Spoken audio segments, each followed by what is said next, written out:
come on in, come on in. We are one day away from Friday. Super happy that we're almost at the end of the week. And you know what else is amazing is the movie Sinners is out, and we are going to talk about it today. If you are not familiar with me, my name is Aries Rose, and welcome to Aries Rose TV. Here we talk about movies, streaming shows, celebrity, pop culture, politics, world news, local news. Basically, anything I find interesting, I come on and discuss it with my Aries crew. So come on in because tonight's live is going to be talking about this much anticipated Ryan Coogler and Michael B. Jordan collab, and that is Sinners. Those two definitely make magic together. I think that when a director and an actor really match each other and they can bring that director's vision to life, that is a dream team that you'll go and watch those movies, anytime they come out. And that's how I feel about Ryan Coogler and Michael B. Jordan. If I hear either one of those names or both of those names are associated with the movie, I'm going to go see it because I know it's going to be good. And I have not been disappointed to date with any movie that I've seen, and Sinners falls right in line with that. So there will be spoilers, but we are not going to start with spoilers. So if you have not seen the movie, first off, I highly encourage you to. And we're going to talk about some stuff that doesn't spoil anything in the movie so that you can go in fresh. And then once we're going to get into the spoiler zone, we'll give you that heads up so you can go ahead and log off. So, first off, let's talk about what the movie Sinners is about. So this is from IMDb.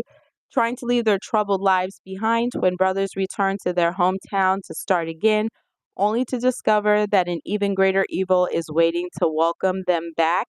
And let's talk about the stars that are in the movie. It's got quite an ensemble cast here. I think everybody did a phenomenal job, and these were the ones that really stood out in the movie to me that had pretty great roles in the film as far as having a lot of screen time and really being part of what carried the story and made you invested in the characters. Michael B. Jordan, of course, he's playing twins Stack and Smoke. And then you got Miles Canton. He's playing Sammy Moore, who is the cousin to Stax and Smoke in the movie. You have Yao, who's playing Bao Chow, and Helena Hu, who's playing Elisa Chow in the movie. Delroy Lindo, legend in Hollywood. He's in the movie as well. He plays Delta Slim. Then you got Haley Stanfield, who plays Mary. And then you got Wanmi Masuku, who plays Annie. Might be saying the name wrong, and my apologies if I am. And then Omar Benson Miller plays Cornbread. And of course, you got Ryan Coogler as the director. Phenomenal movie. Take a little pause here. If you are on the live, welcome. Let me know if you're part of the Aries crew by saying hashtag Aries crew in the comments. If you're a first time watcher, leave first time watcher in the comments. I want to give you a shout out for stopping by tonight. We're talking about the movie Sinner starring Michael B. Jordan. It's out in theaters. So make sure you go and check that out. Perfect weekend movie, Friday night, going on Saturday. Definitely one you got to see in the theater. I think this is one you got to feed off the audience's energy as well to really enjoy it. And if you can, I highly recommend going to see it in IMAX. I had an opportunity to see that movie in IMAX, and it was amazing. I don't know that I could see it any other way after having seen it that way. So if you have a choice and you can, highly recommend IMAX. So first off, we're going to start talking about some things that I really liked about the movie and some parts of it that really stood out to me. I really liked the cast. The whole storyline to me hinges on everybody working together. Oh, hold on. We got a question here. Majin Brew, might be saying that wrong, but let me know. Says, why should we watch it if I need the audience to hype it up? Because that's the whole point of movies. Before they started streaming, you watched movies in the theater. You weren't watching them at home unless they had already come out in the theater and they had been out for a while. Then you could get it at home. I think there's something about a theater experience where you have other people there and you're all scared, laughing, crying, shocked together that just enhances the experience. But of course, you can watch a movie in whichever way works for you. That's just my suggestion, and I felt like it made it better being in a theater. with other people watching it versus watching it at home. And so we're going to jump back into it. So the movie definitely hinges on the cast working well together and you being invested in those characters. And they do a great job of making you understand a little backstory about them, their motivation, why they might be interested in helping, or a little bit about how they know the Stack brothers.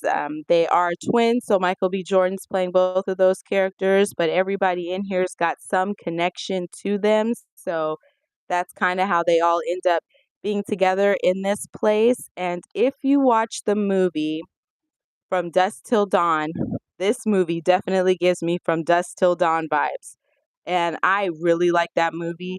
So I was very impressed to see, some of the callbacks and things that really took me back to when that movie first came out. Not quite the same type of story, but that idea of needing to be somewhere and you have to try to stay alive until dawn. So that's where, to me, it really mirrors a lot of the elements that were in that movie. And the cast had such strong characters that they did a great job of making you care about what happens to them and wanting to see what's coming next. I wasn't sure how it was going to work with Michael B. Jordan playing himself essentially twice as a twin, but it actually works really well. They did a very good job. It kind of seemed very seamless. Like if you didn't know he was not a twin, you would probably think that he was because the way they cut it, sliced it, it seemed like he was right there in the scene interacting with himself. So I thought they did a really good job of blending that in quite nicely. I really liked the rural setting. It had that country vibe to it that just enhanced the movie, that kind of you're just out there in your own world. It definitely harkened back to the time when there was kind of a African American side of the world and then there was the white side and in the South, because that's where this movie is set in, it definitely kind of plays a little bit into the racial undertones that weren't necessarily undertones during that time. And this movie was set in the time frame of like the 30s, 1930s, and these twins have come back from Chicago back down into the South there, and they plan to open a juke joint. So they're going around town, going back to see old friends, old acquaintances, whatever the case may be, because they know that there's different things they can help them with to try to be successful with what they're trying to do. And just the colorful cast along the way, to me, just really made the movie.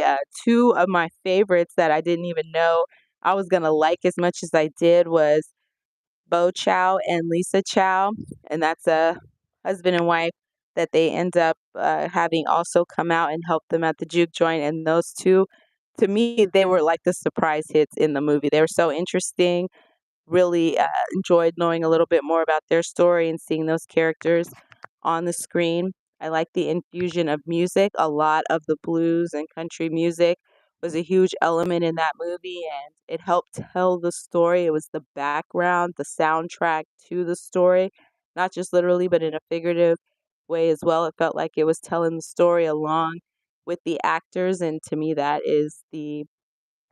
a sign of a good quality when you're blending in the music to that and you're using that to tell the story. So one of the comments I heard that I think perfectly captures the vibe of this movie is it's mixing blues with vampires, and that's a combo I didn't even know I wanted to see until I seen this movie.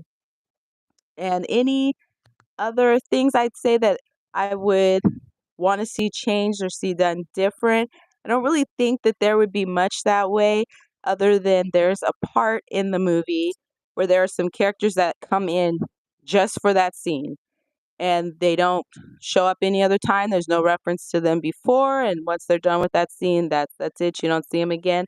And I wanted to know a little bit more about them, where they came from, how they knew this particular person was going to be where they were, like why were they following them or chasing them. I wanted a little bit more of that backstory. So if there was probably one thing I would say, and it's fine that it's not in there, that I would have liked to have more of that story, but that just leaves room for a potential for this to be a Sinners 2, 3, 4, 5. If they keep going, I'm definitely going to go to see it. So now this is when we are going to get into the spoiler zone, so you can go ahead and click off if you don't want to hear anything about the movie and you just want to see it fresh, and then come back and check out this review after you watch the movie because I am very curious to know what your thoughts are on Sinners. Let me know if you plan to see it in the comments as well. So the movie starts off with a preacher. Oh, we're going to do another spoiler alert. We're about to go into some spoilers about the movie, some scenes that really stood out to me. So if you don't want to watch, go ahead and click off now. All right, and we're going into it. So the movie starts off with a preacher who's warning his son about dancing with the devil. So in this time, and I'm sure it probably still holds true to this day, but in that time, the church looked at playing music that was considered secular music, music for the masses that wasn't necessarily specific to singing to or about God was, considered evil, and it was considered like inviting the devil in. So if you were a person who went to church and was into that, you really were not supposed to be performing or listening to secular music. And that definitely played on that type of mentality that if you go into that world, you will be inviting evil in, whether it's psychological or literal. You could say that there are instances that things end up happening that you may not have happened if you were into gospel music, but you know, I think humans are humans and things are going to happen regardless of the music type that you like to get into. But that warning there definitely harkens to that kind of mentality that if you go there, you don't know what you're going to be inviting into your life. And then that kind of comes back later on in the movie.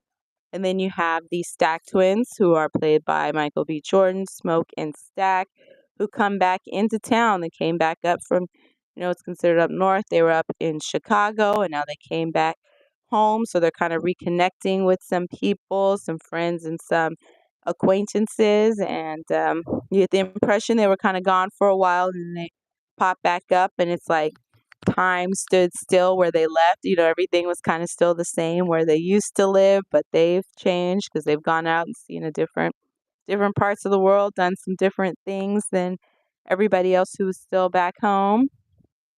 And in one of the scenes, they go into town, so to speak, or into a town, and that's where we go into kind of like a grocery store, convenience store, and that time that's owned by Lisa and Bo Chow, and he goes in to buy some items and asks if they can come and help out at a spot that they have that they want to open up a juke joint. So they want them to do some signage and some other stuff there. And they flash some money, let them know we can pay you, and they're like, "All right, we're interested. We'll come on out there and see what's going on." So they kind of secure their services, and then you're following them along the way as they're going on this journey, and they're finding other people to connect with that they believe can help them with their juke joint.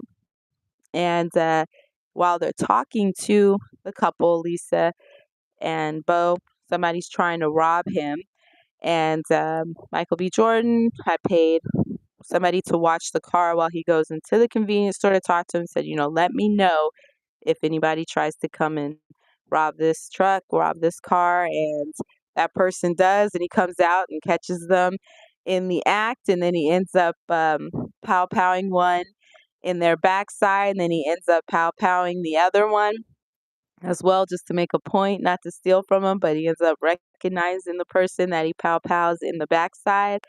And it's like, "What are you doing? Why are you doing this?" And he's like, "Man, you pow-powed me." And that was pretty funny to me. But it was an interesting scene in the movie because it kind of showed that the brothers are ruthless. They don't want nobody to take advantage of them. They don't want to come off as weak. They're not going to let you just do anything. And if you do cross them, they're going to leave a mark on you for having crossed them. And they have a cousin, Sammy, who ends up coming along with them.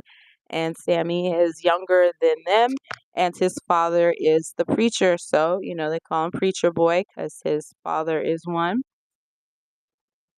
And he's coming along. He plays guitar, wants to sing music, and he sings the blues.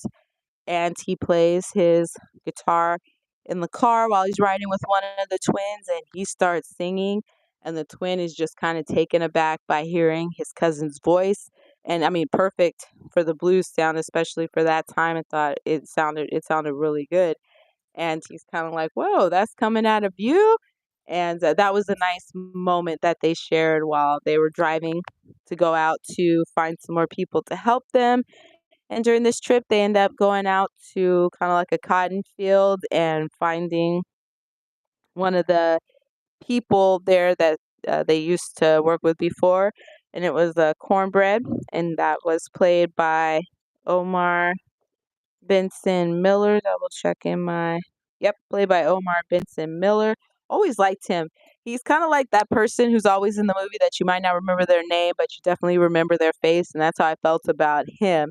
A quality actor though, and he did a great job in this movie. That was a pretty funny scene when he goes up to ask him for some help to see if he can help him with his juke joint. And he's like, I don't got time for you right now. I got to meet my quota. And he's picking cotton, and he introduces him to his wife, and it's like, my wife's pregnant. We're trying to do this. I got to make sure I meet my quota. And then one of the twins is like, F your quota. And he's like, what? And he's like, F your wife. And he's like, wait, because he's like, you need to have some respect. My wife is right here. Don't talk like that. And he's like, F your wife. He's like, wait, what? And he's like, because, this money that I'm about to give you, she's going to love you more than if you stayed here picking cotton, blah, blah, blah. So he's trying to sell, coming to help him as being more lucrative than staying here and doing that. And she's like, hold on, let's talk. Let's see how much he's talking about here first before you turn it down. So it's a pretty funny scene. Definitely had the auditorium laughing at that one. But I thought they did a nice job of weaving in, serious moments along with some comedy in there as well. And then the along the way, as they're driving around to find some people, they go see a man named Delta Slim, who's played by Delroy Lindo. And Delroy Lindo did a fantastic job in this movie, and he's a blues singer. And can you come to our juke joint to come and perform? Because he's got a pretty good reputation around town. So they're looking for some entertainment for people who come out. And he's like, I got a place where I'm set up, where I go, every day, every weekend, whichever case it was. And that place is always going to be there. I know I'm going to have consistent money. I'm not going to not go there because you just coming in right now, just setting up a juke joint. I don't know if it's going to be any money there or if you're going to even be around for a while. And then he starts flashing, some money, telling him what he can do for him and how he can help him. And he ends up getting him to come along with them while they go to the juke joint to get everything set up. And along the way, you also meet at this particular, they were at a train station, is where he met up with Delta Slim, who's played by Delroy Lindo. And at that point, you also get introduced to Mary, who was played by Haley Stanfield, and she was a fantastic character. She comes up to one of the twins. She notices him when he was trying to hide his face, because she's pretty much, she is very much, you could tell that she was kind of staring at him, so she was trying to get his attention, but he was turned away. And so the cousin Sammy's like, I don't know, but this white woman is looking at you. I don't know if you know her, but she's coming in this direction. Because again, that was the time when that was kind of looked at differently, especially in the South. So you didn't typically have white women going up to black men or vice versa, especially not out in public. So, he's kind of like, I don't know what's going on here. And then it turns out they actually know each other, and she was mad at him because he had just, dated her for a little bit, and then he left town and didn't say anything. And she's like, you were gone. We were together, and then all of a sudden you were gone, and that was it. I never heard from you or anything like that. And he's kind of like, you moved on with your life, trying to kind of get her to go away, not really talk to him. And she's like, yeah, well, yeah, I really wanted to be with you, and that kind of hurt me that you left that way and you did that. Because I guess she's married now and she's got a different life, but she really wants to be with him, and because he wasn't an option, she went with somebody else instead of being with him. So I thought that was a nice little interesting scene. And you kind of pick up tidbits on everybody's relationships, kind of how they know each other, a little bit about their background, because I think the movie Sinners, that title, is kind of a double entendre, probably talking a little bit about them and some of the things that they've done. as well as the people who this movie starts to be about as it evolves and what they are. But she was definitely a standout character. And now we're gonna go into they got a they got their crew out there at the juke joint, so they're kind of out in the middle of nowhere, mind you. This is the country here, so you're going for a very long time before you're seeing any other homes or any other things going on there. So they're setting it up. Everybody's doing their particular job, and then you do see that there's three people who aren't already a part of who's been inside this juke joint or who's there to help that end up just coming out of nowhere. And they're three white people, two white men, and one white woman. And so they're kind of like, what are they doing here? I don't know if they're at the right place or they got lost. So again, this is a time when it wasn't common that you may always have white people that are coming to party in places that are predominantly black, because there's still very heavy segregation that was going on there. So a little backstory on these three people.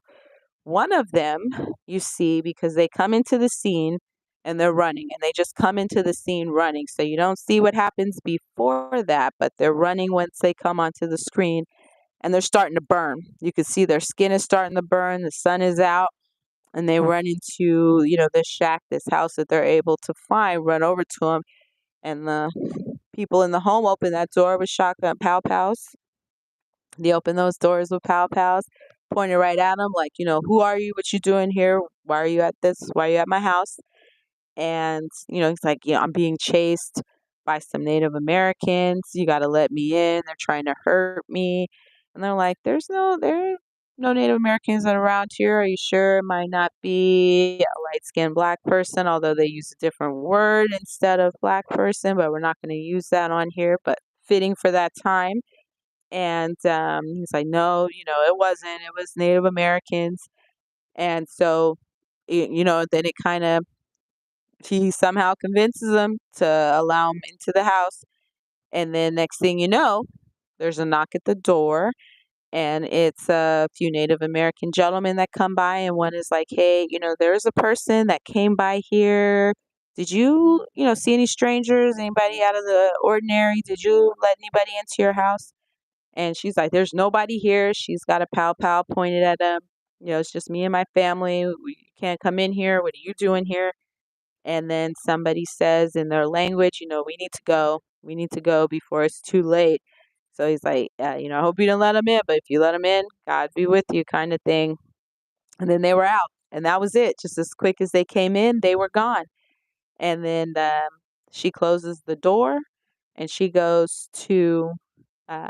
the door and she goes into the back to go tell her husband, like, hey, they're gone. I don't know what that was, but they're not out there anymore. But there were some Native Americans that came to the door looking for this guy. And she sees her husband's laying on the floor. And then she sees the stranger that they let in sitting there, and she notices that his mouth is all bloody and he's just looking real crazy. Now, when he first came in, his skin was burning. He was looking beat up, tired, everything. And all of a sudden, he looks like that. And she's seeing her husband on the floor, realizing that he hurt her husband. And she just starts to scream. He pretty much, flashes those normal teeth that indicate it's a vampire.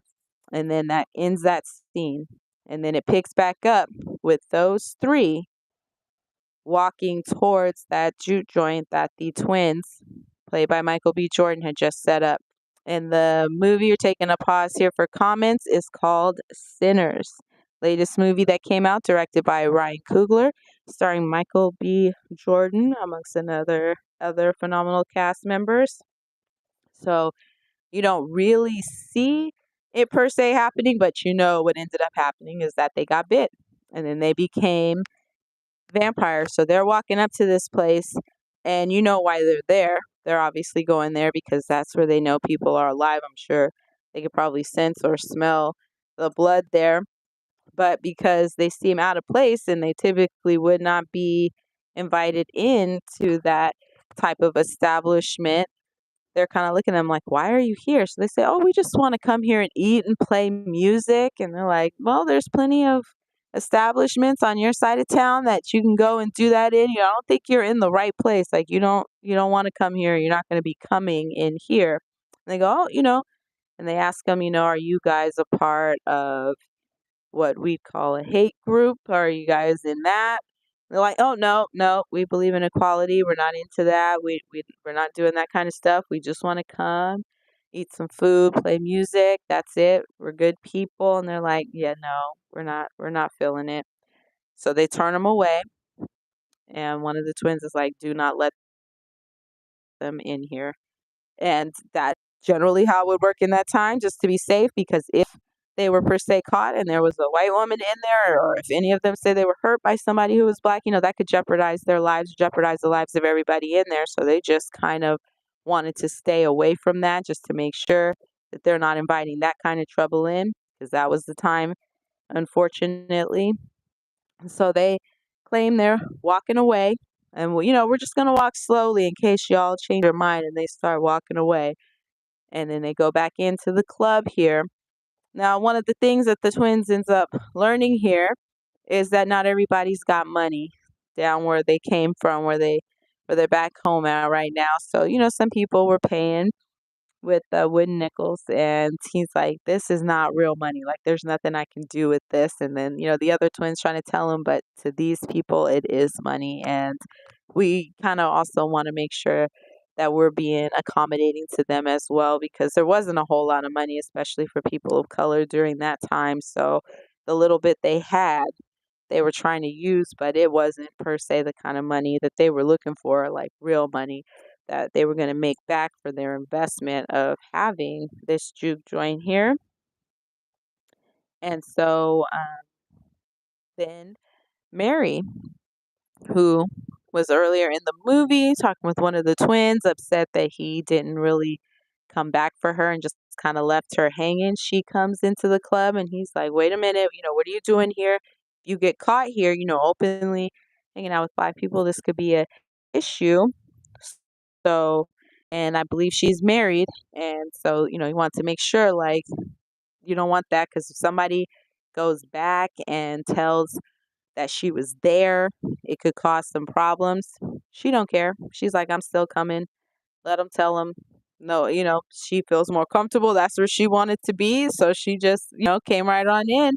And that was that. And then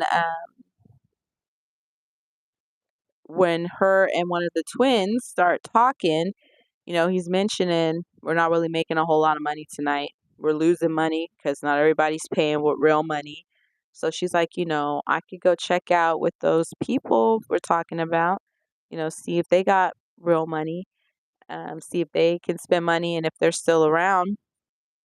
And he said, "Well, you could go check it out, but it might, not be safe." So he gives her a pow pow just in case, to make sure if anything is not right with them, she can defend herself and get back. So she goes out there to take a look and talk with them, because she said, they're probably going to speak to me and be more open with me than they would be with you. So she goes out to go talk to them, see what they're about. So she finds them, and they're sitting there playing their music and singing. And, he goes, "Oh, well, what brings you out here? Did y'all change your mind?" And she's like, "Well, I just came out here to see if y'all are good people, see what you're talking about, see if you have any money." And he brings out like some gold coins and gives her some gold coins. And she's like, "What is this?" And he's like, "It's money, but it's money from a different time in a different place." And I can't remember what it was that tipped her off that something was off about them. But once she realizes they're not what they seem like and that something is weird, she pulls out her pow pow and is like, "I think it's time for y'all to leave. Like, y'all need to leave, get your stuff, and go." So she's walking back to the juke joint, and one of them just starts flying, just leaps right up and starts flying. And then you could tell he's coming over to her. And then the scene cuts, and it's back to the juke joint. So you're like, "Oh no," she went outside, she engaged with them, and because they're going to be a little bit faster, stronger, she lost out. And then she just appears back, and you can't tell anything is wrong with her because she looks normal. So you're not 100% sure if she was affected or not by them. So she goes in and she says to the person watching the door, "Are you gonna let me in?" Now, initially, when she went in, she did not need to ask for permission, but this next time she came in, she said, "Are you gonna let me in?" Which, is kind of a tip off something is different. The folklore vampires have to be invited in order to come in. They just can't come in on their own free will. And so he's like, "Oh yeah, because you don't know anything is different with her." And so she comes on in. She finds that twin that she had a little tryst with a while ago that she clearly cannot get out of her mind. And they start back into their little situation again. And so the other twin is telling his cousin Sammy, go get my twin. Tell him to come on out. We got some stuff to discuss. And he goes to get him, and he notices him and Mary are having some adult time together. So he steps away, like, I'm not gonna interrupt him right now. He's busy. He's busy. He's like, busy? Busy doing what? So he goes into there, notices the door is unlocked, unlocks the door, and sees that pretty much Mary had bit his brother, bit him in the neck, and he was bleeding out. So he breaks out his pow pows and he's pow powing her, but she does not go down. She just takes off running, which is the first clue, like, she's been changed. Something is off. And that's really when the movie kicks up. And that's when it really hits that from dusk till dawn vibe, because now they got to survive through the night. And before that happened, or after they pow-powed her, he went and said, "Tell everybody they gotta go." Now, we all know all three of those vampires are outside, so sending people out was pretty much sending them right to them, which is what ended up happening. And in the midst of that, one of the main characters also goes out as well. Bo Chow goes out as well to get the car so he and Lisa can leave. And she's like, I want to get back to our daughter Grace. Let's get back home. Let's get out of here. We don't want this kind of trouble. We just came here to help with the juke joint. He's like, yeah, okay, I'll go get the car. Well, he never comes back. So it's just a few of them that are left inside the juke joint, which turns out to be the safest place to be. They just don't know that yet. And then once they're trying to figure out, what is going on, one of the people in there, Annie, starts talking about what she knows about hates, which essentially would be what we would call vampires. And that, she's thinking something's going on like that here, that's what's happening here. And it's pretty much them trying to survive through the night so that they can make it until the sun comes up. Phenomenal, phenomenal, phenomenal movie. And just from there, I think they did a great job of showing probably what realistically would happen under these circumstances. And, essentially, they know they have to stay in and they understand that they cannot invite them in, because if they invite them in, it's going to be a problem. So they just don't let them in. And Lisa is having a tough time because she really believes her husband is still okay and he's out there waiting for her, and she wants to go, and they're trying to tell her, "Don't go. It's not safe out there. Stay in here with us." She just wants to go. She wants to be with her husband. She wants to be out of there.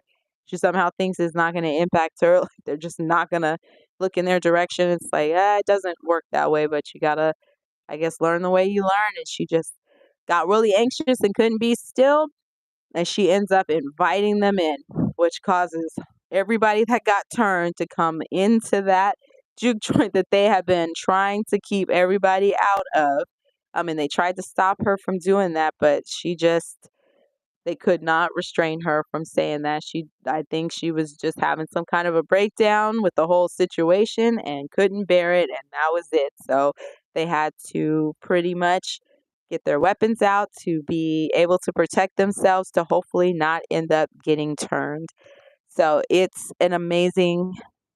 thought it was some amazing shots that were done. I thought everybody did a really good job in playing their characters and trying to survive the night, doing things that I think probably realistically would happen if you're locked into a place like that out in the middle of nowhere and you really don't live there, you live somewhere far away, you probably are going to have somebody who's having a hard time dealing with that will probably do what Lisa did.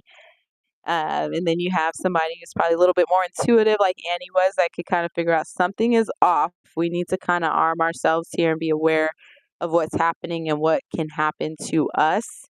And I just thought they did a great job of playing up on how different characters play on each other's minds and emotions that can make them react and do things that you wouldn't normally do. And when kind of like the lead vampire comes up to the door, he spoke to Lisa in Chinese and said, I can read your husband's thoughts. I know what you like, how you like it. And it kind of just freaked her out. And I think that just got into her head where he was messing with her psychologically. That's kind of what made her so anxious to just kind of get it over with, thinking that they could. But there was more that turned than there were that was left to kind of defend themselves and try to make it through the night. So we'll do a part 2 on this because we're going to wrap this up. But let me know if you plan on watching the movie Sinners. I highly recommend it. It was a phenomenal, phenomenal movie. Ending was great. There's like 3 different endings. So there's an ending, and then there's a mid-credits scene right after, and then there's a scene at the end credits. So after the credits are completely over, there's another scene. So if you do go, make sure you wait for the mid-credit scene and make sure that you also stay through after the credits are over to see that scene as well, because you pay for the movie, so get the whole bit in there.